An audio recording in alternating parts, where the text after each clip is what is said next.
I should have tweeted him. I actually should send him a text right now. We can do that together. Should we text Matt together? We should take a picture. All right, Matt. We're going to text our friend Matt McKenna, actually, and this segs into our talk we're going to have. He's worked with your charity to do all the texting, which was really revolutionizing during the unfortunate events in Haiti this year. Yes, it revolutionized the entire game. Yes. You know, we showed the power of texting, you know what I mean? Through Matt, it was important, you know, because a lot of times you have a lot of people that believe in the work that you do. And texting, this little thing right here is the quickest way to get to everybody, you know what I mean? And the fact that people was willing to give like this for a cause, which was it was incredible, you know what I mean? Big shout out to Matt, and we plan on doing more in the future. We ain't even get started yet. There's a lot of new ideas for how do we text, you know, so I can't give away the next idea that I have, but it's going to incorporate music and texting.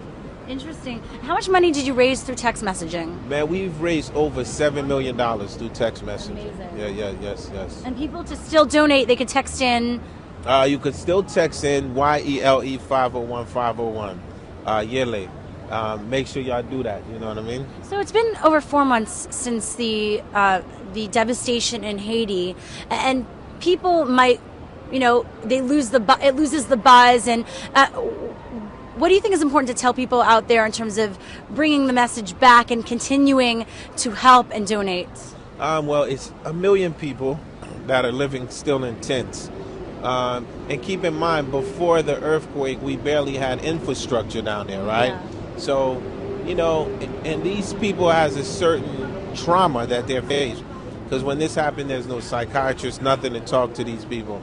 How would you take care of 1 million people when you barely had a hospital? And the hospitals that you have crumbled, and maybe you have 2 hospitals left, you know what I mean? So it's important for people to understand that there's still hundreds and thousands of kids on the streets. Wow. You know, medicine is highly still needed. More doctors are needed. Food, I feel, is a necessity. We have to have food and water, and we don't want y'all to slow down because, you know, I tell people Haiti's a republic. Haiti's part of the Americas. Like, we're right here, you know, so it's important for us to care for each other. So you've been obviously on the ground recently. What are you seeing? Describe the setting there right now. My wife was on the ground, I would say, 3 weeks ago, Yeah. like before me, and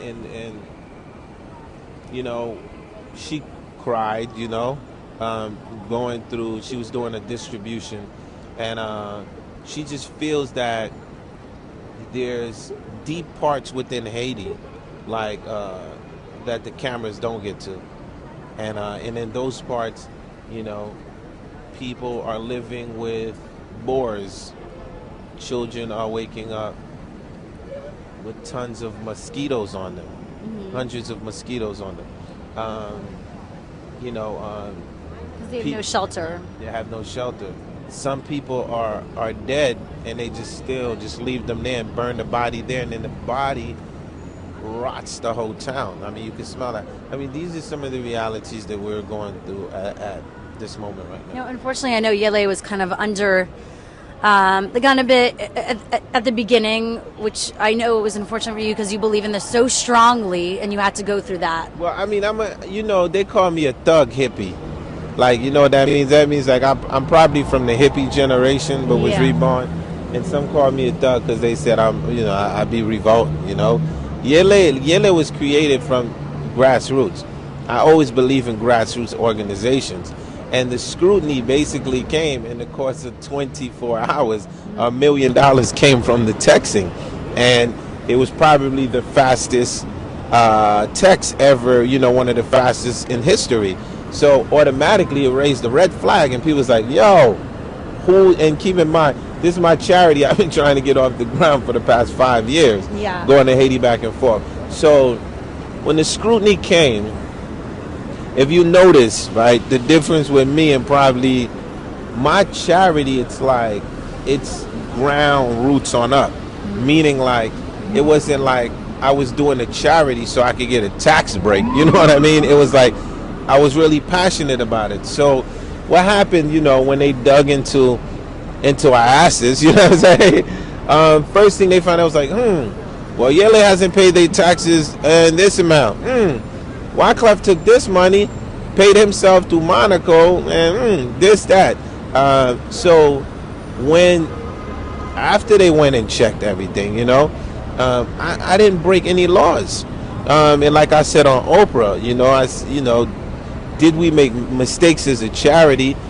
Yeah, but I wasn't the accountant, but I'm not going to throw my accountant under if the taxes wasn't filed. I'm not going to throw the president of my company under. I'll take the blame in the sense of saying, okay, those were mistakes made. How do we move forward? So I took the leadership of the governance, and now we have a new accounting firm, a major accounting firm, and now we're in the process of getting a CEO to run Yele Haiti, because Yele Haiti just is huge right now, and people are still, even more now so than ever, donating because they see that we're still standing, you know what I mean, and they see that it's real. They see after the cameras, Clef is still on the ground doing what he was doing before the ground. You know what I would say? My mama always say bad publicity is good publicity if you're innocent. So what happens is, I never heard the innocent part. Yeah. I know the bad publicity is good publicity. Bad publicity is good publicity if you're innocent. What this allowed people to do was actually go and do their research on Yele and find out how long we've been on the ground and what we've been doing. So we urge everybody to keep donating, and we're going to make the website as transparent as we can. We're still learning, you know what I mean, and we're going to we really going to do something positive in Haiti. Part of being part of the infrastructure, help bring education to Haiti, help bring technology to Haiti, and help to get a few more Wyclef Jeans out of Haiti to go back and help Haiti, right? It's a little music and create a little... We have to have music. Music is the breath of life. So in a couple of months, we'll be announcing some new initiatives that we feel could help move the country forward. All right. Well, thank you so much. You're doing a lot of great work over there.